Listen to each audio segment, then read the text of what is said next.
تفسیر نعیمی میں ہے، تو قرآن پاک کی بڑی مشہور و معروف تفسیر ہے کہ اس ماہ مبارک کے کل 4 نام ہیں، ماہ رمضان، ماہ صبر، ماہ معاسات اور ماہ وسعت رزق۔ سبحان اللہ، سبحان اللہ۔ روزہ صبر ہے، ماہ صبر کیوں کہا جاتا ہے کہ روزہ صبر ہے جس کی جزا رب عز و جل ہے، اور وہ اس مہینے میں رکھا جاتا ہے، اس لیے اسے ماہ صبر کہتے ہیں۔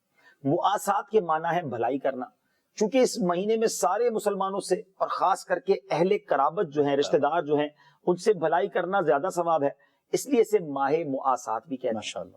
اس میں رزق کی فراخی یعنی رزق کی زیادتی بھی ہو جاتی ہے، اور غریب بھی نعمت کھا لیتے ہیں، اس لیے اس کو ماہ وسعت رزق بھی کہا جاتا ہے۔ سبحان اللہ۔ صلو علی الحبیب صلی اللہ تعالی علی محمد۔ مجھے اپنی اور ساری دنیا کے لوگوں کی اصلاح کی کوشش کرنی ہے۔